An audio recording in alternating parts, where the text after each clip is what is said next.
હાઈકોર્ટથી ઝટકો મળ્યા બાદ પબુભા માણેકે વીટીવી સાથે ટેલિફોનિક વાત કરી હતી, જેમાં તેમણે કહ્યું કે હું નામદાર કોર્ટના નિર્ણયને સ્વીકારું છું. હાઈકોર્ટના નિર્ણય અને સુપ્રીમ કોર્ટમાં અરજી કરીશું. ફોર્મમાં આવી કોઈ ભૂલ ન હતી અને આગળની કાર્યવાહી માટે પણ હું તૈયાર છું. લોકસભાની સાથે વિધાનસભા પણ લડીશું. સુપ્રીમ કોર્ટમાં અરજી કરવા માટે પબુભા માણેકે વાત કરી છે.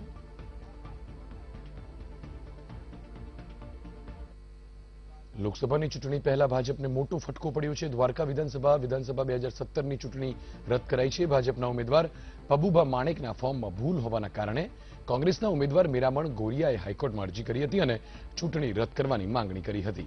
ઉલ્લેખનીય છે કે પબુભા માણેકે જે ફોર્મ ભર્યું હતું તેમાં પબુભા કઈ સીટ પરથી ચૂંટણી લડી રહ્યા છે તે જ દર્શાવવામાં ન આવ્યું હતું. એટલું જ નહીં, પણ પબુભાનું ડમી ફોર્મ પણ જેમણે ભર્યું હતું તે નિલેશ માણેકે પણ ફોર્મમાં વિધાનસભાનો વિસ્તાર દર્શાવ્યો ન હતો.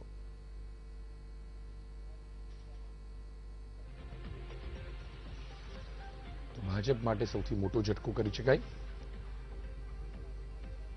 દ્વારકા વિધાનસભા 2017ની વિધાનસભા ચૂંટણી મામલે આ સમગ્ર પરિણામ આવ્યું છે.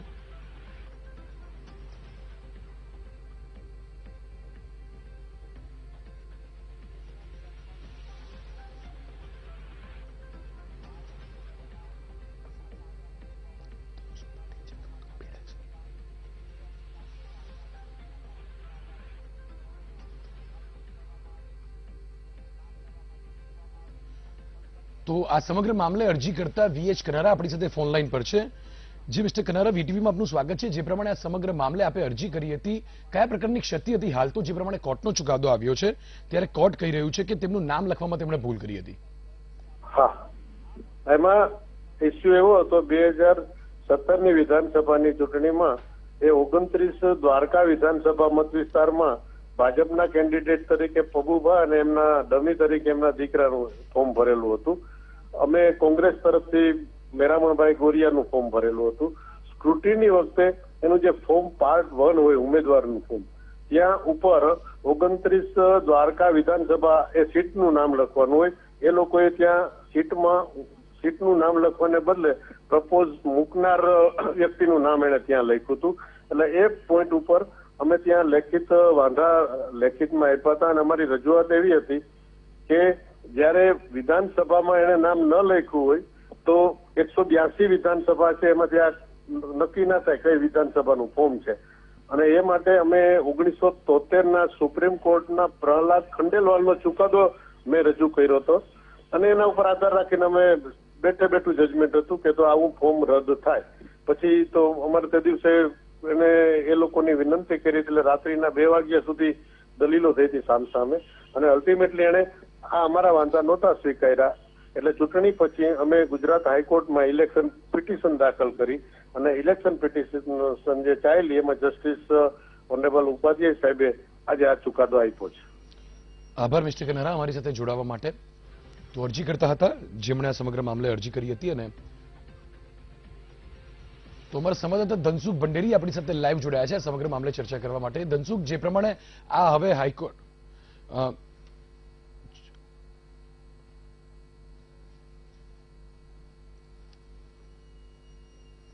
તો ધનસુખ ભંડેરી આપણી સાથે જોડાયા છે. જી મિસ્ટર ધનસુખ, જે પ્રમાણે આ સમગ્ર મામલે ચુકાદો આવ્યો છે ત્યારે હવે શું પ્રતિક્રિયા આપી શકો છો તમે?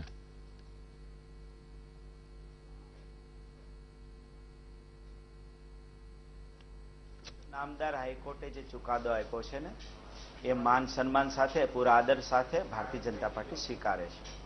પણ કોંગ્રેસ જ્યારે એમના વિરુદ્ધમાં કોઈ સુપ્રીમ કોર્ટમાં અથવા અન્ય રાજ્યોના સંદર્ભમાં કે ગુજરાતમાં ક્યારે પણ જ્યારે ચુકાદા આવતા હોય કોર્ટ દ્વારા ત્યારે એમ કે છે કે સત્તાનો દુરુપયોગ કર્યો છે અને સત્તાને માધ્યમથી અમારી વિરુદ્ધ કરી રહ્યા છે. અમે એવી કોઈ જ વાત નથી કરતા. સત્તામાં રહીને પણ પ્રજાકીય શાસન સાથે પ્રજાને સાથે લઈને કામ કરનારી પાર્ટી છે અને સરકાર પણ એ રીતે ચાલે છે. ત્યારે જે કોઈ ચુકાદા આવે છે આ અથવા આના પહેલા અમે આદરપૂર્વક સ્વીકાર્યા છે અને પ્રજાની અદાલતમાં જઈને પ્રજાના કોર્ટમાં જઈને પ્રજા વચ્ચે રહીને પ્રજાનું પ્રેમ પ્રજાનો સમર્થન અમને મળ્યું છે. અને આ વખતે પણ પબુભા ખૂબ જંગી બહુમતીથી જીતા હતા. કોર્ટમાં ભલે કોંગ્રેસ ગયા, કોંગ્રેસ તો પ્રજા વચ્ચે તો ઓલરેડી હારી જ ગયેલા હતા. ફરી જ્યારે આવનારા દિવસોમાં જે કાંઈ થશે એમાં પ્રજા વચ્ચે અમે જઈને પ્રજાના સમર્થનથી ફરી જંગી બહુમતીથી દ્વારકા વિસ્તારમાં જીતવાના છે. દ્વારકા એ કૃષ્ણ ભગવાનની ભૂમિ છે. કૃષ્ણ ભગવાન હોય કે રામ ભગવાન હોય એ હંમેશા અમારી સાથે રહ્યા છે, એમને આશીર્વાદ રહ્યા છે. જે રીતે દેશમાં નરેન્દ્ર મોદી સાહેબની સરકાર ચાલે છે, જે રીતે ગુજરાતમાં વિજયભાઈ રૂપાણી, નીતિનભાઈ પટેલની સરકાર સૌનો સાથ સૌના વિકાસ સાથે ચાલે છે, એ ગુજરાતની જનતા જે રીતે દેશની જનતા અમને સમર્થન આપે છે, દ્વારકામાં પણ ફરી અમને જન સમર્થન મળવાનું છે. આ તો હારેલી ગયેલી, થાકી ગયેલી, ભાંગેલી કોંગ્રેસ. ધનસુખભાઈ, એ કોંગ્રેસનો પ્રશ્ન છે, એ હારેલી છે કે થાકેલી છે, તમને દ્વારકામાંથી આશીર્વાદ મળશે કે નહીં એ જનતા નક્કી કરશે. પણ આ સમગ્ર મામલે હવે ફરી એકવાર આ દ્વારકા મત વિસ્તારના માથે આટલો મોટો વિધાનસભાની ચૂંટણીનો ખર્ચ આવશે. આ સમગ્ર સરકાર પર આ બોજો વધે છે અને આપના ઉમેદવારની આટલી મોટી ક્ષતિ છે, ફરી એ જ ઉમેદવારને મેન્ડેટ આપવાનું છે.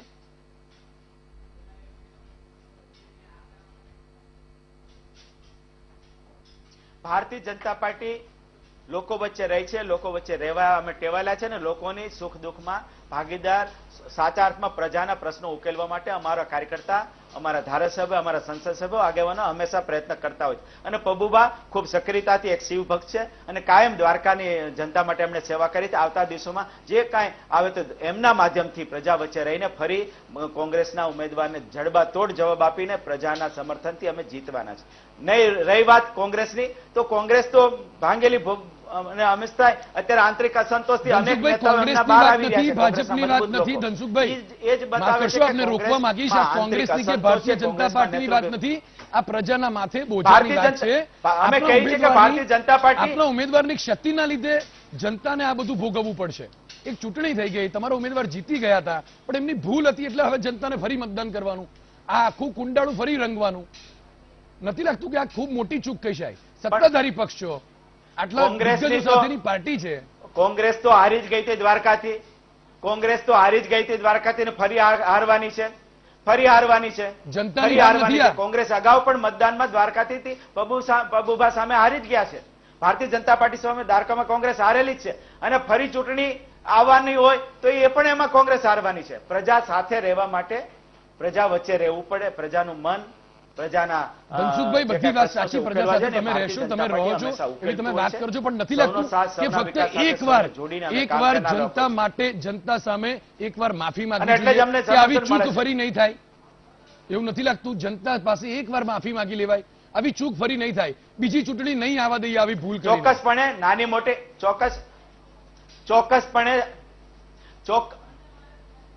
ચોક્કસપણે અમારી ક્યાંય પણ ક્ષતિ આજે થઈ છે એ અમે માનીએ છીએ કે ક્ષતિ જ આખરે ક્ષતિ છે અને એમાં ક્યાંય અમે સ્વીકારીને ચાલીએ છીએ અને નામદાર હાઈકોર્ટના ચુકાદાને પણ સ્વીકારીને ચાલીએ છીએ. સ્વીકારવો એ તો ફરજ છે, માફી માંગવાની વાત છે. ભૂલ થાય તો આવી ભૂલ ફરી નહીં થાય, એવા બે મીઠા શબ્દો કહીએ તો જનતા કદાચ બિચારી સરળતાથી એ પણ સ્વીકારી લેશે.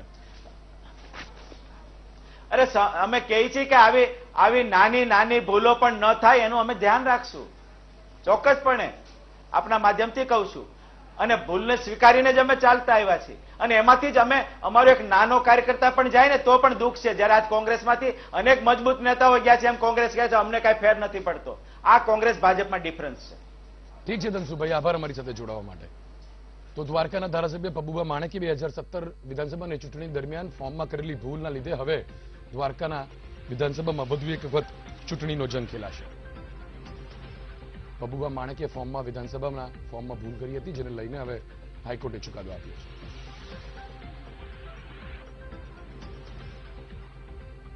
જ્યારે ફોર્મની ચકાસણી ચાલતી હતી ત્યારે અમે ચૂંટણી અધિકારીને રજૂઆત કરી કે ભાઈ આના ફોર્મમાં મિસ્ટેક છે. આ ફોર્મ એને જ્યારે માણસને જે ફોર્મમાં લખવું જોઈએ, ક્રમ નંબર વિસ્તાર લખવો જોઈએ, એમાં દ્વારકા વિધાનસભા 82 એ જે લખવું જોઈએ એ એને લખ્યું નથી. કયા વિસ્તારમાં લડે છે એ જ એમાં વિસ્તારમાં